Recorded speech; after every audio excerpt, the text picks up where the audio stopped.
Good morning. And here is the thunderously good news. Like, subscribe, share, so I get and we get more views. I'm Thundercloud, repairian, here in the Australian Poetry Hall of Shame, and I've come to you today with the April Fool's News. It's my game. Well, where shall we start? I heard the vampires are dead. Yes, it's true. This was channeled to my head. This one is not so easy. In fact, it is a toughie. It's about a vampire slayer, and her name is, Buffy. This is from my book, Last in Nimbin, available now on Amazon. The hungry vampires were fed, and Buffy went off her head. The banishing had begun, the bloodlust of the vampires in the setting of the sun. At night the vampires cast their spell, bing, enslaved the souls and made life hell. But Buffy said, "Go ahead, make my day, we'll shine our light and vampire slay." When the vibration of thunder roars and the lizards awake and move about, the full moon is in the sky. There are lightning storms about. The snakes are all hiding. The bats are flying about. Buffy's going psycho, killing, taking vampires up. The sequel. When the night is dark and when the moon is out, Buffy slays vampires in a midnight walkabout. The trolls are never sleeping. Buffy's had enough crushing trolls with her hand. Buffy's freaking tough. When Buffy goes to town, the monsters all freak out. Zombies run in fear. When Buffy's about, the predators are freaking Buffy on a tour de force. She appears from in the dark, smashing vampires' heads, of course. When Buffy is out slaying vampires, do the math. They stay inside their coffin, safe from Buffy's psychopath. The vampires are all bleeding. Oh, Buffy had a wonderful time. She ripped out their hearts with her hand, but Buffy's feeling very fine. Now the night's dark, and when Buffy's about, the vampires all run and scatter, and the werewolves all freak out. The monsters are defeated, and Buffy goes to bed, and she dreams of vampire slaying. That's all that's in her head. Buffy's just smiling, and the vampires all freak out. Slay vampires on a moonlight walkabout. The hungry vampires were fed. Yes, Buffy went off ahead. She ripped out fangs and tongues. The banishing had begun. Great news.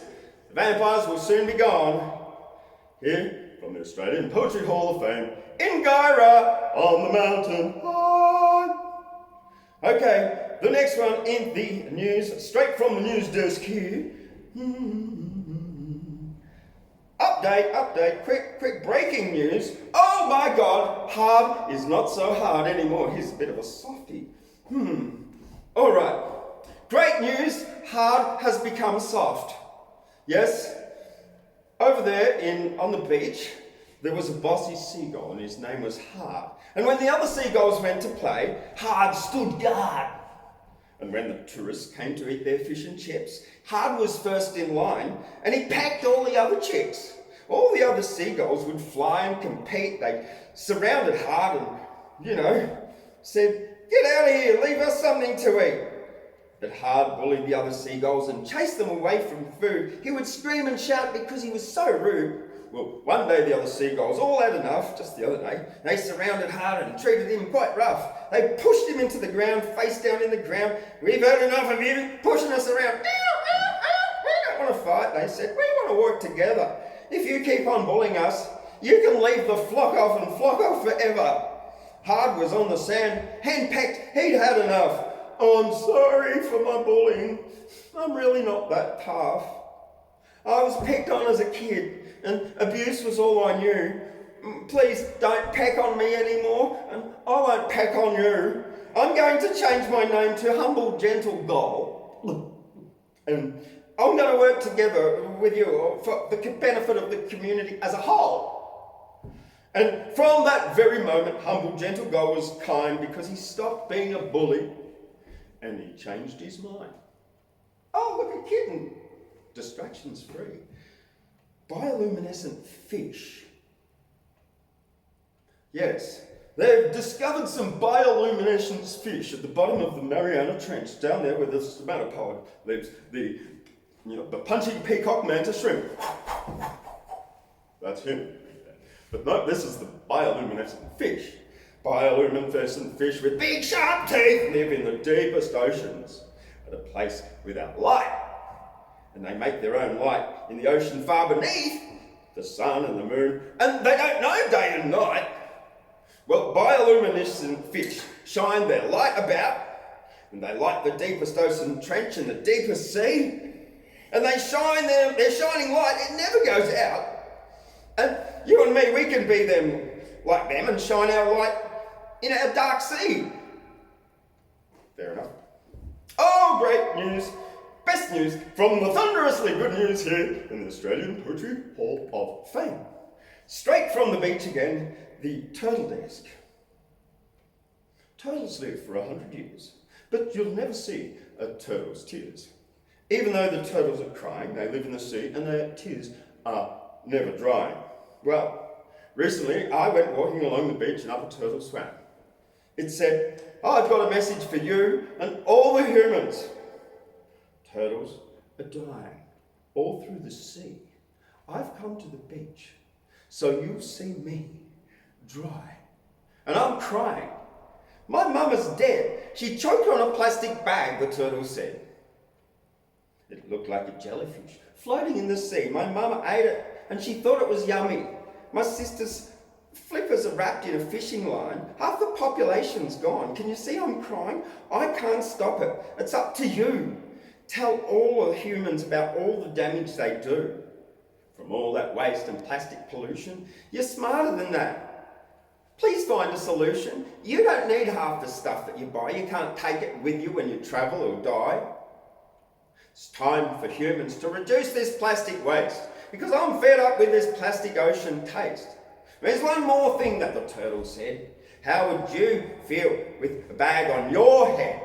Can't swim backwards and in frustration, choked and dying from frustration.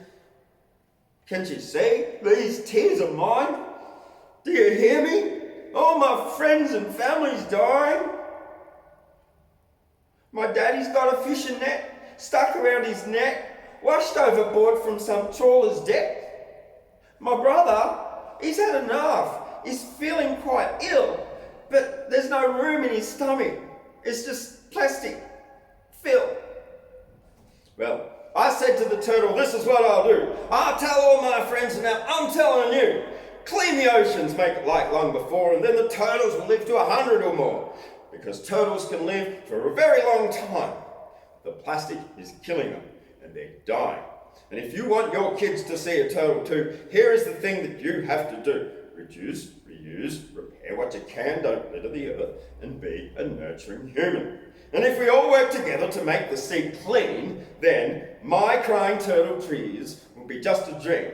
And if we don't work together to stop the turtle dying, there'll be no turtle left, and there'll be no turtle crying, because turtles can live for 100 years. But you'll never ever see a turtle's tears. Even though the turtles are crying, they live in the sea, their tears are never drying. I went walking on the beach, and up a turtle swam, and it said, I got a message for you and all the humans. Turtles are dying. All through the sea. I've come to the beach, so you'll see me. Dry. And I'm crying. My baby's dead. She choked on a plastic bag, the turtle said. Surprise! It's not the thunderously good news. On Oh, it's April Fool's Day. Well, we can have some bad news, can't we? Huh. Right. Let's have some more news. Well, just straight in. Jack has learnt. Oh yes, Jack got back from up in the clouds when they cut down the beanstalk. He knew it was beneficial to grow fresh food and beans at home. So off he went, and he went off dairy products. Jack has quit dairy products. He sold his cow and swapped them for beans. He's planted legumes first to nitrogenate the soil, and he got a very big beanstalk out of that. Then he cut it down and dug it all in. He's created a chain of local organic cooperatives. And he's taught everyone permaculture. And the ugly giant named the Zionist banking cartel with the gold-making goose couldn't compete because everyone just stopped buying at the supermarket and growing their own food. And so in the end, Jack just cut down the beanstalk, which was really just a metaphor for the money supplied to the banks. He divested from the singing harp, the government propaganda machine, and the giant fell, and the goose has been given back to the people. Right, and Jack is sharing the goose in his cooperative. Great news. Oh yeah, war is over. Woo! War is over! And love is the new norm, and it's okay to hug, because if you hug everybody, and make sure you kiss on the lips, and like everyone put the tongue in like and then we can all share the germ, and like some will die because they're not immune enough, and then others will become more immune. And that's called survival of the fittest. We'll be sad. Death happens. Right, life! Choose life.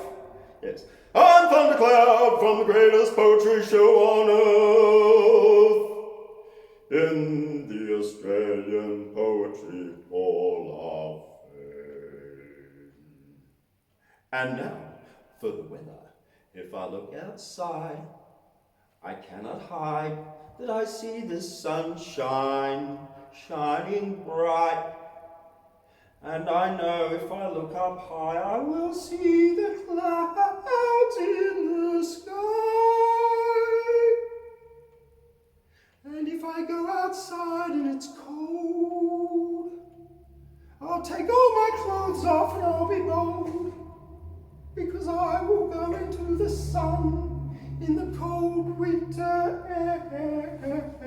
I will have a run.